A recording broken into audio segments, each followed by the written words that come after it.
And what an honour. Normally only come into this arena of this whenua down here because my auntie married into the Watson family down in Waitara. And that's my mum's sister, so I was accustomed to coming to that side of this beautiful land, but now I feel quite honoured to be allowed to come over this side and enjoy the energy of what's being preserved, even though it's been touched, but it's actually preserved as well. And what a beautiful opportunity this is. So one of the karakia that they would have done when I was a little kid is to do with all the protocols of correctness.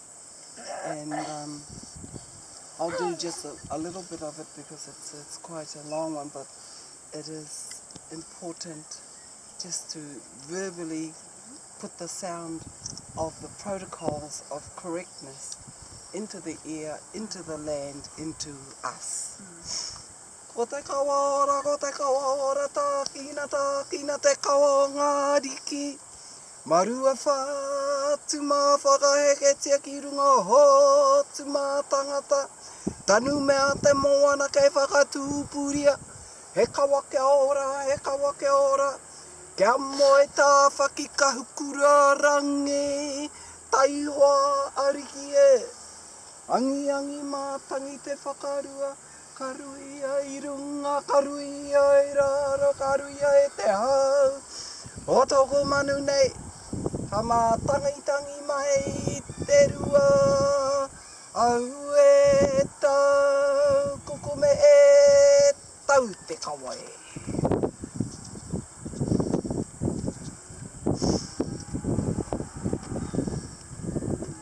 E tō tātou mahi, anei, ngā wairua ātahu o tātou tūpuna, o tukuna mai tēnei whenua kia tātou, ki ngā whakapapa. E tūtū nei, engari e tū ana i runga ngā reanga wairua. Koina te tino kaupapa nunui mo tēnei rā ki te hopu i ngā ahuatanga o nehe rā. Nō reira, kia tātou. Enjoy. Enjoy our day together. Okay. We couldn't want for a better reason to be together. Kia ora tātou. But no, I've had wonderful memories, and just being back here now, I'm 70 now, and 71 this year, and I just can't believe that I'm here back on my grandparents' farm. It's just so wonderful to be here, in Nanny and Granddad Tairei. And it's a dream come true because in our time, our grandmother, my grandmother Ada, your mother Auntie Eileen were alive, and Auntie Eva, and a lot of them used to say, how did we lose our land? Yes. And do you think would we ever have a chance of getting it back? So to be sitting here and to be talking and recalling those memories, it's amazing. It's a miracle come true. It's wonderful, dear, and I thank you and your mother for all the hard work that has been done to get to this stage, and now we're all here and we can all help each other. And it's beautiful because I got the privilege of sharing and meeting your grandson Logan and sharing a time where we were able to sit down at our little hut where we had 3 generations. You weren't here that day, but Mum was here with my dad, and then of course we had Anthony and Alan, and then Logan, Vincent and Caleb. So to have 3 generations here. And we got to walk through the bush, and I got to share Logan's dream. Oh, wonderful. So we sat here upon his seat. It's really beautiful. Yes, it is. And to fulfill some of his vision coming true, but to fulfill the visions of our old people as well, it's really a big part of. And so one of the last questions I want to ask is to enlighten our future generations. Can you share any vivid memories of your youth here, and that perhaps our youth, because something I was taught during my years of research and the study to coming home onto the land, in order to know who we are, we need to know our roots. And to know our roots builds a firm, like the trunk of a tree, a firm structure. And then it's the many branches of whom we marry and bring in and so forth that spread out and touch everybody. But these lands here are our roots, and so in knowing who has been before, to know who is coming, and to come back and to know that we have family Urupa cemeteries across the road, that there's a bridge between the past, the now and the future. Yes. And so Logan was part of our future, unfortunately passed too soon. But we've got you representing a part of our past where we can tell it in the now for our future generations. So any vivid memories that you can recall that perhaps can share upon a dream of some of our young ones for the future? There was 3 large bedrooms, a beautiful big veranda out the very front, which Whare Tairei, and I used to have to pull out all the mattresses on a Saturday, and we'd take all the mattresses out because they were feather down ones, and that she had made the pillows out of the feathers. And of course we'd go to bed at night with this beautiful warm bedding. So, you know, that was always our time there on a Saturday to do that. And it had a beautiful big wide passage from that lounge up the top to the bottom into the kitchen, and off those were your bedrooms. And Nanny and Granddad, they had beautiful, great big pictures, and I mean very big pictures, of Mother Mary, Jesus Christ, and angels, and they were put in all the rooms. And my Nanny and Granddad were Catholics and devoted Christians. And in the kitchen we've got the shacklock stove, or it may not have been a shacklock, but anyway, you know, the old black stove that we used to have to, you know, was it like a coal range? Yes, coal exactly, range? Exactly, a coal range, yes. And have our kitchen table and the window, which was on this side here, and you'd open up the window, and Karina, you can just pick the plums from the window. And just over here was the tanks, the water tanks, where we got our water. Now coming back inside into the kitchen, you know, down this long passage and into an oblong kitchen on your the left-hand side going down, and on this side here was a lovely big walk-in pantry. Not the walk-in pantries that you see in today's modern home, no. A proper butler's pantry where Nanny had shelves full of preserves, because we had an orchard here, an orchard just beyond the outside of the house, towards the bush there. There were all sorts of fruit trees there, and of course I can always remember the gooseberries. And then now coming back up to the house, you know, where the pantry and the kitchen is, coming outside, and then of course you walked down a path which was in the middle, and you had gardens on both sides, and the garden was mainly of potatoes, which, you know, we trenched dig. And me as a child, Granddad taught me how to trench dig. Granddad taught me how to chop firewood.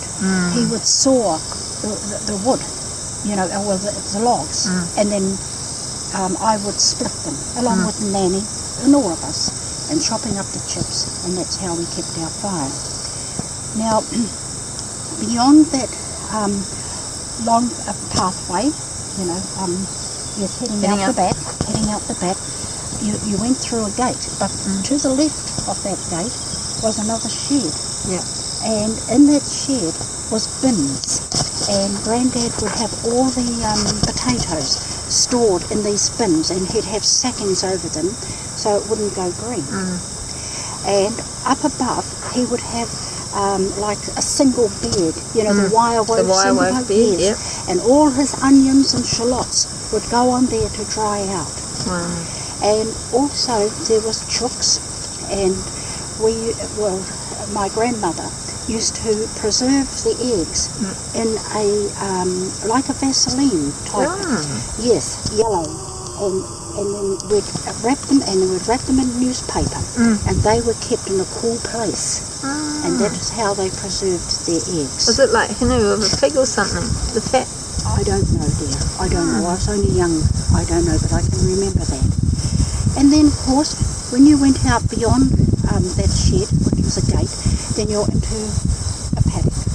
And on the right-hand side of that paddock, you've got another great big shed, and that's where we had our copper for washing. So our water, no washing machines in those days. So you lit the fire and you had the copper and, you know, the concrete tubs and the old washing board. So that's how we did our washing in the big straight lines, which was wonderful because you had all the sheets out there flapping and everything. And myself, I used to go to the Ratahi school. Now, I can't exactly tell you how long I lived here. And then we went in the back door, and on the right-hand side was the kitchen and dining with a coal range. And on the left-hand side was the pantry, just a room with shelves and to store our food. And then we went through the kitchen and through the doorway. On the right-hand side was my bedroom. On the left-hand side was Mum and Dad's bedroom. Then we went through to the dining room, and there was a big dining table. And on the left-hand side was a bedroom, and outside there was a veranda. And most weekends, I should say, we went and put out our mattresses, which were K-pop in those days. And you know, K-pop collects the moisture. So we always had to clear it every weekend. And that was our home for many years. And just outside there was a little pathway, and then there was 2 box hedges with a pathway in between. And when we had parties, people used to poke their beer into the hedges. And this thing here, Graham, used to go out in the mornings and collect all the beers. I used to drink the empty bottles in the morning. And Pop, my grandfather, used to wonder what the hell was going wrong with me during the day. Then he realised that I had to take all the empties to a place up here on the farm where we had a half a tank sitting outside, well away from the house, to put all our bottles in there. But as I carted these empties away, I swigged at it, you know.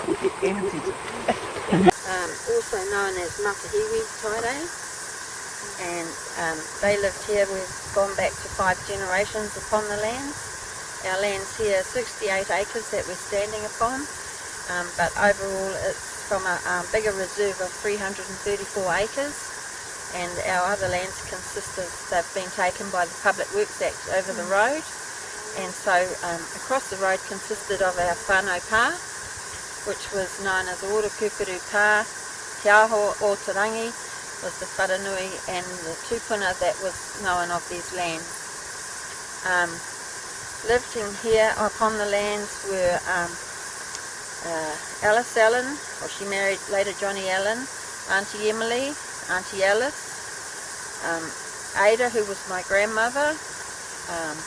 We had Cliffy Tairei, who was later adopted or whangaid out to Thompson's. There was Auntie Eva. There was quite a big family. I might have missed some out there, but quite a big family. And Uncle Graham and my mum Nairi, who were raised upon the lands, they were whangaid out at birth to Hari and Eva Tairei.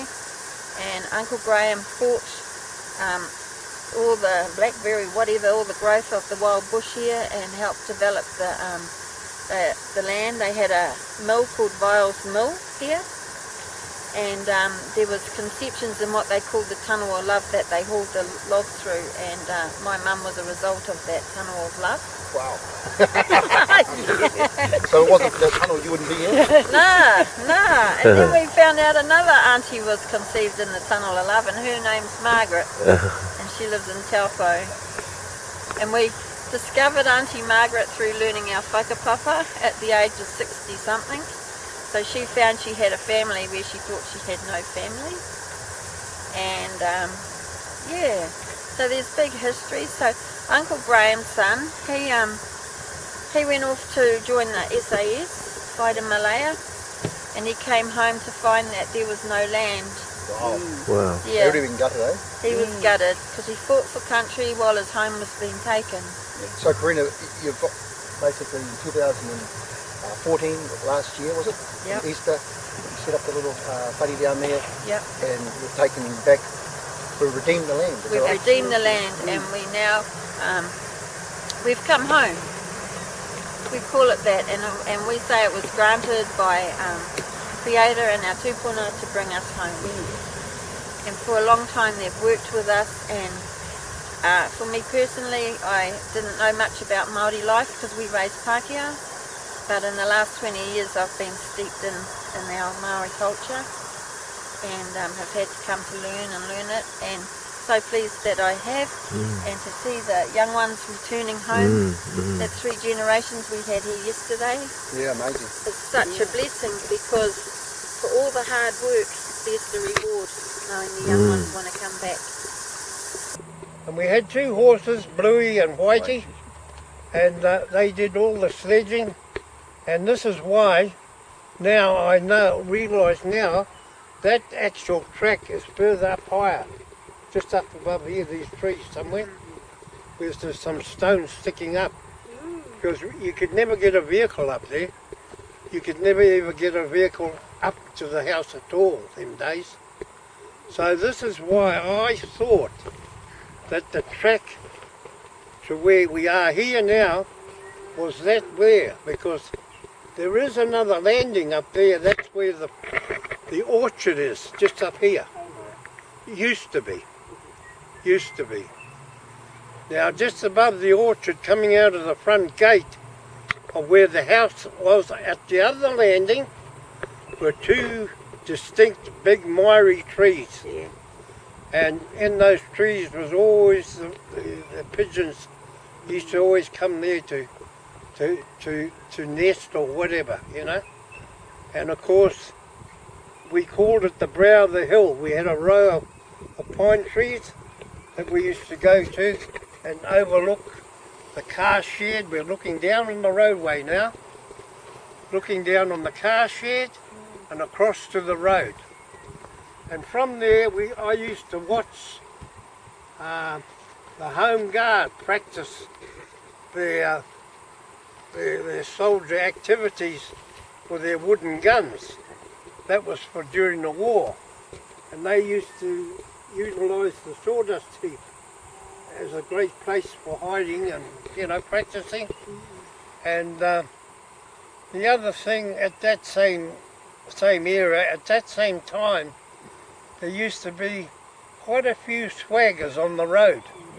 They were old men, or not old men, some of them were young, but they used to take to the road, nowhere to live, and they used to call into cockies' places or farms if you had any work for them to do, chop the bit of wood or dig a garden. You give them a bit of work just for something that a bit of kai they could take with them when they left, you know. One of the 2 Maoris who could go to the club. Oh, That's right. yes. Him and Angus Bright Yeah. were the only ones allowed in the Rātii club. You know, at the time, because there was prohibition in days. You know, it was all over New Zealand, eh? But I used to have to go if he had the flu or something. He wanted a bottle of whiskey. He had to write a note, and I'd go to the Cosy Club or wherever it was, the bar thing, and take the note to get a flask of whiskey for him. where he I flew can remember when Graham and that. went over. Before he went, he had his 21st. Hey, or 21st? Yeah. Yeah, that's the 21st in the town hall, wasn't it? Or the Druids Hall or Druid. Druids Hall. Yeah. Yeah. Uncle Graham, tell me, there used to be a spring on this whenua. People? Do you have the recollection of the spring that flowed for the water? Yeah, there used to be a spring roughly in that area where the gate is. Yep. Coming in the gate there. Because I remember, because when Pop and I were blasting the wood to bring up on the sledge, you know, it would be hot and that, and we used to always get a nice, beautiful cold drink of water out of the spring. Where the spring was 2 or 3 trees, you know, shading it as well. But at times I used to have to go and push the fern away, you know, and dip our container in to get the water out. But it was beautiful and cold and clear, eh? Beautiful. And so we addressed Ariho, and these were the questions Uncle Graham was putting to them. Then how can we be dead and don't exist if we are alive and we are here? And so we have challenged that all the way through this process. Yeah, so that's the reflection back to the hui. And so, and just in incorporating as to why Mum and Uncle Graham, they were both from their parents, given to the old people and raised by the old people, Matahiwi and Whare Tairei. And so they were raised as their children, tamariki. So that's why they're so prominent as the last ones here with their aunties and everything. They grew up with them. Yeah. So we shall continue. Yeah, that's it, right. I mean, they said, I asked them for proof of who signed the land over back to them, you know. They couldn't show anything, you know. There was no proof at all. They just moved in. As far as I knew, that my grandfather and his dad built the house. An old gramophone, wind-up gramophone. Yeah. And this is how I learned to dance in our lounge. My aunties used to like teaching me. And of course, as time went on, I learned a lot. I love dancing. I used to love dancing. But this is where I learned. Up here in this house. Up here. The old wind-up gramophone. Yeah. But I can't remember, of course, the tunes. A lot of them were really quite musical. Yeah. Because Auntie Alice played the piano accordion, and Auntie Alice was And known the for the ukulele, yeah. and the piano, and all those sort of things. They could all sing and dance, and the spoons. We can remember them playing the spoons. Yeah. The comb Oh, and the beer bottles. Yeah, the comb, yeah, the comb and the paper. yes. Yeah, that's right. Yeah. That was the saxophone. Yeah. Whoa.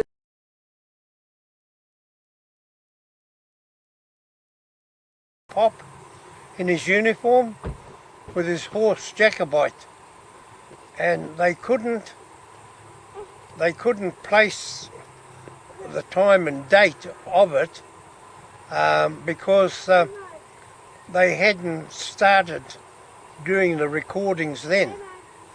But anyway, as far as I know, Nan told us that he was one of the very few that was picked to go to Wellington and to meet Lord Kitchener in his slouch hat uniform. You will probably see the photograph in the porry just down here that we got a copy made. So that's a photograph of him there. He fought in the Boer War. Somewhere, something like that. Yeah, But Kitchener. you know, No, it's a funny thing we never. Our koro Whare Tairei, Pop that he's talking about, he went away and fought in the Boer War. And Maoris weren't allowed, so he went, or age, or there was something at anyway, but he lied. so that he could go. We have a right to all be here together, and to have these histories recorded and spoken and taught to our young ones is really valuable, you know. And the beauty of it is, in the remembering, is bringing the younger generations together. And so where there's hurts in the mai of the past, it's a healing period now. And one of the things I can recall through the hearings was they used to say to us, oh, your family, you people are from the Patipaerehe, the Turehu people. So we're the people who were here. We were here from the beginning of time, and it's spoken in the heavens and in the names that we carry. And that's really beautiful histories. So, and going back to the peoples of Hotu and all those beginning, and for our Unuku people, we're the children of the rainbow, and that's something to be proud of, because in their evidence and their stories and their history keepings, you're hearing the stories of the collective of the rainbow through the different layers. And so that's what's representing our old people. They never left us because we are alive and we are living. And so they continue to live through us. As we die, it's passed down to the younger generation, so it's continued to be recorded. And so, like a rainbow, all those layers, the layers keep growing. So as one goes, another one's renewed. And that's really beautiful. And so, yeah, can you recall any more of the evidence of your young youth? How about you, Mum? What's something that stood out for you growing up here?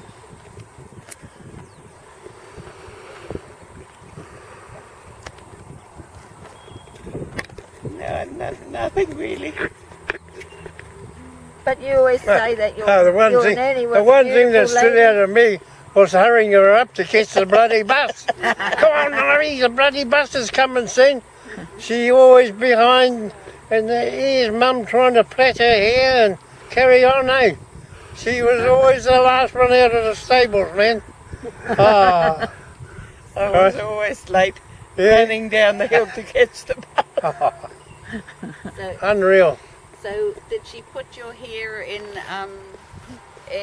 paper, in Rags?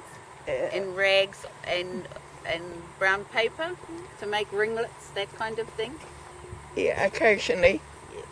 Otherwise she just plain plaited it. Sometimes with 2 plaits and sometimes with 1. And I'd be running down the hill and my plaits flying behind me.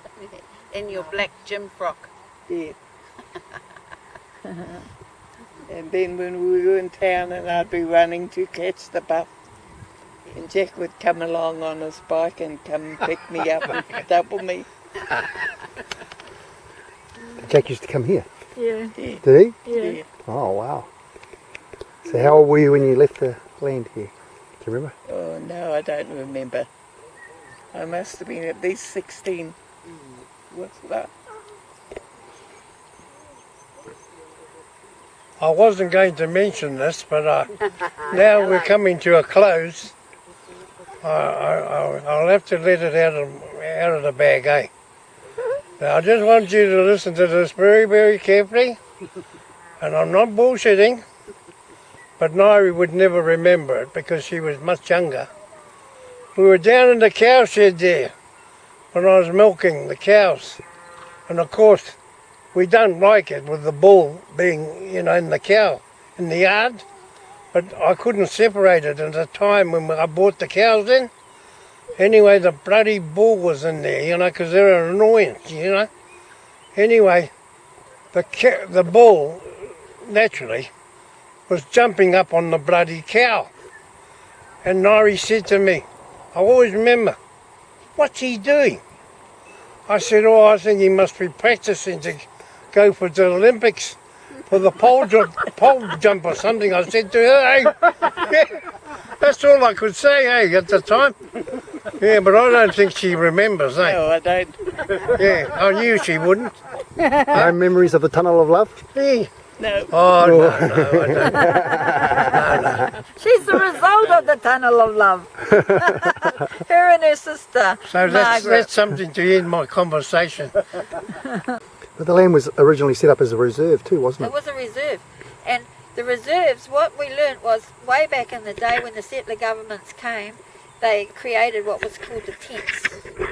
And the tents were all about, they took the rents of the lands because the titles on lands were really a tenancy. And so they were creating a tenancy and taking from those that were leasing lands the tents. So that was to be look after the reserves and after the native, the tangata whenua of the lands here and all around through the country. And so this all got taken and turned around and bastardised by modern.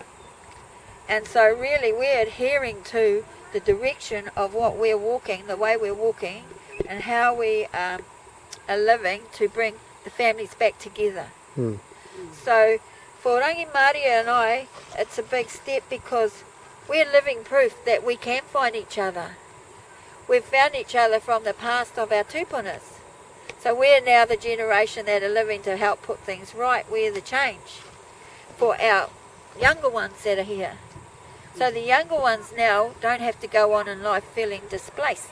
Right. Or feeling they don't belong, or going to the cities and not knowing their roots. Generation, two generations. These two were his father. They were quite high up. This one is her mother. The last star. So we don't. But yeah, this is Mariata. This is his graveyard.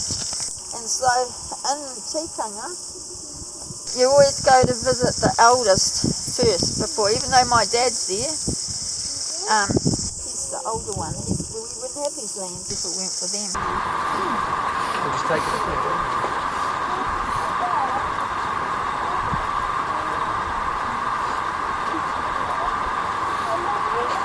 This fire pit celebrates the life of Logan Allen Wright, a direct descendant of Hari, how do you say it, Matahiwi Tairei, Mariata Tairei, our tupuna.